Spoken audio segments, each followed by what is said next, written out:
media is changing the way that we do business today, and sometimes it can be a little bit confusing. Matter of fact, kind of a puzzle if you're looking at it going, okay, what do we do? Well, today we've got the solution to you for that. And joining us to help you on that are two wonderful ladies who know about this and very extensively involved with it. First, we have Catherine Rose, who joins us from her office in the Boston area. Catherine, thanks for being with us today.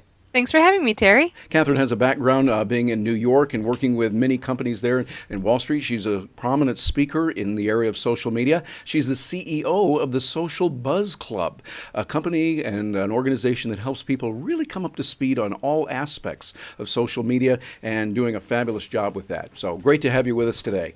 Thank you. And also joining us is Apryl Parcher. She's joining us from her office there in Chesapeake City in Maryland. Apryl, thanks for being with us. My pleasure. Thank you, Terry. And Apryl has a lot of credentials here. Award-winning writer, copywriter, and journalist over 25 years. So you started when you were 5, huh? That's amazing. And then business experience there, you're a marketing content expert, and I know she has a specialty on white papers, on helping people to write these and to really get more business by using social media. So I'm really honored and looking forward to talking with both of you right now, and I know you have some books out on that we want to mention and talk about, but tell me, as we look at social media and how it's starting right now, there's a lot of confusion out there of how to get started with it. What do we do? And some people say, well, you ought to just get in there and jump into it. Others say, no, maybe we won't do it or so. What would you recommend to someone that's getting started with it? Catherine, we'll start with you. What would you recommend to that person who's getting started with a small business? They want to do some social media, but they really don't know which way to go. What would you advise? Well, it's like anything. The planning really is the key. And Apryl and I have run into this so many times where people think if you build it, they will come, right? You throw up your Facebook page or you put out a tweet and no one tweets you back. So you're like, forget it, this isn't working.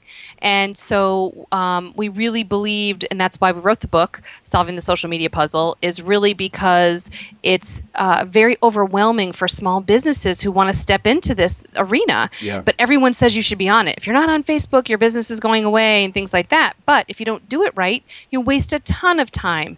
One of the misconceptions about social media is that it's free. Your time is not. And social media, like any other relationship building strategy, marketing, advertising, whatever, takes consistency and it takes a good deal of time to ramp up. Yes, so absolutely. So that's what our advice would be, to definitely make sure you get in there and plan. Yeah, exactly. And one of the things I really like, you mentioned your book, and I wanted to mention to the viewers that I had a chance to read that book, not just once, but twice. It is that good. And hold that up there so we can see it. Yeah, bring it back over there.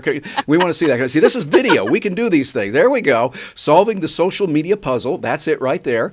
And it is a fabulous book. And I'm serious. The way what I really enjoyed about it, I'll tell this to both of you, was that it wasn't just getting into the nitty-gritty details, which we do need, but sometimes that can be overwhelming. You know, on Facebook, you click on this, and then this will come down, and you do, and we need that from time to time. But you step back and go, okay, let's look at the big picture, and you give us the big five.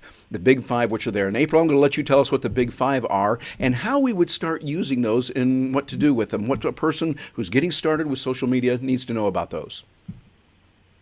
Well, in the book, we covered some of the major profiles that are really popular right now, including Facebook, Twitter, LinkedIn, YouTube, and G+ a little bit. And then we also talked about something called blogging. Yes. A new concept, really, which is also a very important part of social media and getting your message out there correctly. It involves working your content, and you control that with your blog and or your website. So that's the first place we start actually in the book, is talking about the whole setting up the blog and getting your content ready to go out into social. Because like as Kat mentioned before, grasping at tactics first and saying, oh, I need a Facebook page or, oh, I need a Twitter account is basically backwards. We need to really take that step back and see where our audience is, who they are, what kind of content they're looking for, and provide that for them. So you have to feed the social media engine with content. So we step back a little further and go at it that way. Yes. Matter of fact, that was one of the things I really liked about the book and what you mentioned. I'm personally inclined toward blogging. Being a journalist and by training and background, I really like that. I've been blogging since I think only the last 2,000 years. And it seems that long anyway. And it's been good. You didn't know what the internet was like back 2,000 years ago. It was a little bit tougher then. Using that, but you're right. The blog, I feel, is the center core piece. And you mentioned that in the book so beautifully and eloquently. But even before you do that, you've got to step back and say, okay, who is it that I'm trying to reach? What is the market? Because obviously a restaurant is going to deploy social media use a little bit different than, say, a dentist. They both can use social media, but they're going to do it in different ways. Kat, what have you seen are some of the best ways that businesses have used social media based on the understanding you've had in the many companies that you've worked with? Well, what I do when I work with my clients is, again, social media is a phenomenal tool to reach people. And one of the great things about it is that you actually can speak to people, not demographics. And you'd be surprised at how many times I sit down with businesses, even large ones, and I say, well, what's your strategy on Facebook? Who are you trying to reach? And they kind of look at me like, what are you talking about? I have a Facebook page, you know?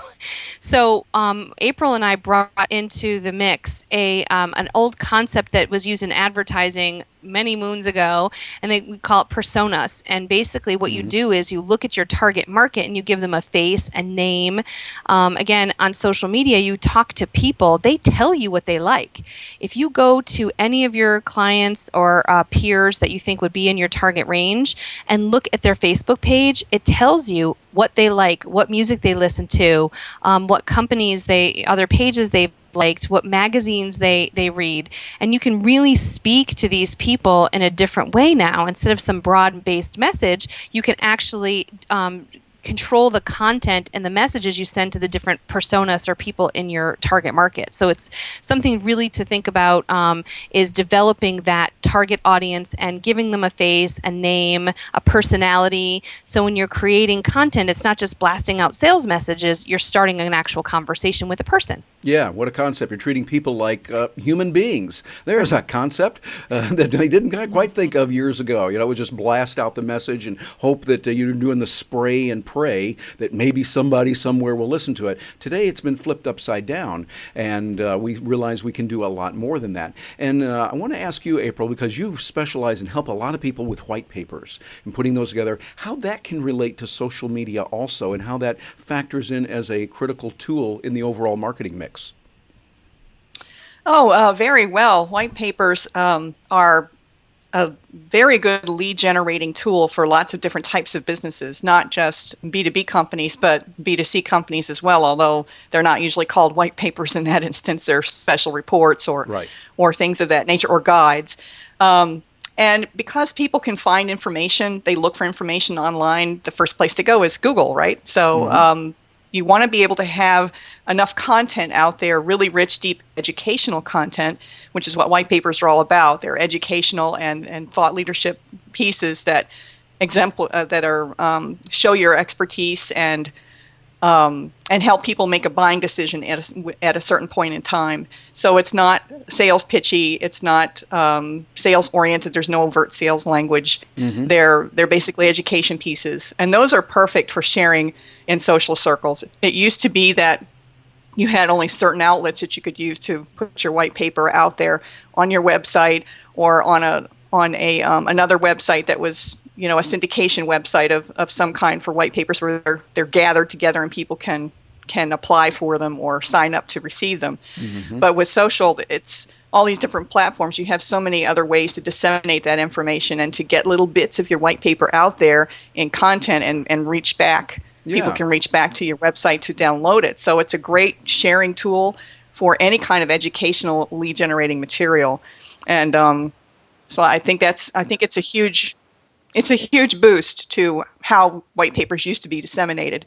So it makes them also, you can make white papers shareable now with PDF technology. You can insert links and video pieces, and you can actually make videos of pieces of your white paper. So there are lots of different ways that you can use them now, that rather than just a plain document that had to be downloaded, there are lots of different ways to put it out there. Exactly. They're getting much more user-friendly, to use that term, but it's getting more involvement. You're collaborating with people, and that way when someone's reading something, they can click here to watch a video on that. And social media ties into it. One of the things I love, and I keep going back to your book because I really appreciate it, and those of you watching this, seriously, I would recommend highly to invest in, I'm not getting anything for this, but I want you to just invest in that because it helps you to understand the big picture before you go jumping in there and chasing a bunch of rabbits, running around to figure out, oh, do we do that? Oh, here's a new cool thing. Oh, there's a new shiny object this week we got to do. You step back and think, what do we do? And I like the way that you said it because, Apryl, the white papers are very important. But now it's integrated together, and we put it all together. And one of the things you mentioned in your book I thought was so important. We step back and we look at all the things to do, and people think, oh, my goodness, or maybe they use some other terminology. I can't do all of this. I don't have time for it. I've even put together a product of my own on time management for social media and how people can use that because it's very important. I talked to several multimillionaires as to how they are using social media right now to generate millions of dollars in what they're doing. But you mentioned something I thought was so important, and I want to hear from each of you on this, the importance of working with a virtual assistant. Someone who can help you put that together. We don't have time to go into all of it, but I'm going to twist your arm a little bit. I'm not going to let you get away from here. That'll give me at least a couple ideas. Maybe, Catherine, we'll start with you. Tell me a couple things that we need to be aware of when working with a virtual assistant. Then Apryl will bounce over to you. Catherine, what would you recommend? Well, one of the things that we did in the book was we didn't want people to just hear from us. We wanted people to also hear from other experts because in social media, it's very difficult to be an expert in everything. And whilst Apryl and I are very and have expertise in all of the areas, we don't really focus in one specific direction. So one of the things we did was bring Janice Clark in from BizM Solutions, and she does social media VAs, and she gave us a really great checklist in the book to look for. I personally, when I first started in this almost 5 years ago now, I was doing search engine optimization, and social media was just a little piece of my business. And so I hired a VA to do work for one of my clients because I didn't really know social media at the time. And she said she did. And unfortunately, she would sent out a couple of tweets about a company that had the similar name, but it wasn't that company. So I realized very quickly I had to come up with some kind of a formula. And Janice, talks about it a little bit in the book, but I think the thing really to look for is someone who, a lot of people like to outsource this to even other countries. And if their English is not their first language, and if your company is, primarily tweeting and posting and things like that in English, that's really, it could be something that's not beneficial to your company. Because if they don't understand sarcasm, or if they don't understand, just different kinds of, figures of speech in terms of phrases and things, it could get a little sticky. Yes. So I would suggest that if your company is primarily focused in the English-speaking countries, that you stay with someone with it, at least for the first as their first language. Good advice. The second thing is you want to see what their social profiles look like. Just because someone says they're a social media VA doesn't mean that they are adept on social media. So you want to see what they're doing, what their pages look like, what kind of conversations they're having, and see if their information's appropriate. I mean, some people tweet things that aren't necessarily appropriate for your brand, and so you want to make sure that that you're comfortable with this person. So I think that those would be the top couple of things that I would definitely take a look at. If you know more about social media than that person that you're speaking to, there's a red flag, and see what other companies they're working for. But I know, Apryl, you've used them a lot in your company too, so you can add whatever there too. Yeah, Apryl, what would you add? I think one of the issues that comes up often in training anyone to do your social media is having that person understand a language of your business and what kind of business that you're in. So I think companies are sometimes a little too eager to farm it off to somebody else to do rather than keep a lot of that language or that voice in-house. So there are certain things you can give a VA, scheduling posts and that type of thing that are okay to hand off, but there are certain things you cannot hand off. and that's your company voice, and having a handle on what's being said, who's in the page, and looking. You have to have a handle on who's in there and what's going on. You can't just basically farm it off to somebody else to take care of it for you, because it's dynamic and things happen on the fly. So you really have to have a hand in there. And the other thing is, how trainable is the virtual assistant that you go after? Sometimes you can really get a diamond in the rough that gets it right away. It's like they don't understand it in the beginning, but they're really quick studies. And so we'll practice a little bit sometimes with editorial calendars with a VA. So have them work up an editorial calendar for you, tweak it a little bit, show them the tweaks that you gave them so that they understand the dynamics of how things go back and forth. Because it's a knowledge-oriented position. It's not something people can just pick up automatically right away and get it. It's got to be something that you work with them on it for it. So realize you're going to invest some time in this. Yeah, that makes sense. Very good points. And those types of things really can help us, because I think it's important to figure out where the role of someone else comes in, a virtual assistant or employee or whoever you're going to use, because there is so much there. But I love the way you do it. Matter of fact, your book is not designed to be this, but I found it to be very inspirational to me. It was inspiring to say, hey, look at all the wonderful things you can do, and here's what you need to be aware of. Oh, yeah, so you don't go bumping into this or bumping into that and making those mistakes. And so for me, it was just really good to reaffirm some things that I already knew, but also to fill in some gaps on other things I thought, I didn't know about that, and this helped me a lot on it. So I want to make sure that people know how they can get a hold of that. Again, Catherine, I think you've got a copy. You still have that copy of the book there handy. I sure do. Hold that up and tell us how we can get. Matter of fact, while you're holding that, here we'll do that. We'll outsource this part of it. Can we have Apryl tell us a little bit about how they would get in touch with the book while you're holding it up there? Okay, so Kat's up there being the guinea pig here. You can find out more about solving the social media puzzle at the website we designed for the book, solvingthesocialmediapuzzle.com. And you can order it from there. It's also available on Amazon. Tate Publishing is the publisher of the book, and you can order it from Tate Publishing as well. There are lots of different places that have it. We also have a workbook that she's holding up right now with a little spiral binder. It's over 100 pages. This is a complimentary workbook that goes along with the book, and it has diagrams and sheets for writing things down so that when you go through it step by step all the way through, you have a definitive plan in writing that's nice. basically tailored to your business. And that's available on solvingthesocialmediapuzzle.com as well. It's not available on Amazon at the moment, but we have some other things. There's also a calendar that goes with it, a planning calendar for 2012 that people can download and use, and that's free. That goes along with the book. But those are the websites that you can use to get in touch with ordering some. I appreciate you mentioning that, because I went over and took a look at the calendar that you have and saw what was there. Really nice. It's like, this is how you do it, the editorial calendar, which is an important part of social media. And so I think what you do is you give someone the big picture and a little bit of the detail, but it's a big picture that's so important when you're getting started, and to read every so often. If you're an experienced social media user, really good to go back there and make sure you're not kind of off track here in this area or in that area. And a few things like, there's a detailed analysis. You went into talk to experts in each of the big five, in Twitter, Google+, Facebook, YouTube, and MySpace, right? No, not MySpace. Poor MySpace. No, all of those, Facebook and all of those. The other thing I wanted to bring up, Terry, too, is that it's the reason that one of the things we wanted to write in this book, too, is because of, you mentioned, too, the shiny new object syndrome. Yes. So when the next Pinterest comes out, or the next YouTube, or whatever it's called, you step back and take a deep breath and say, okay, let me go back and look. Does this, serve my target market? Can I add it in?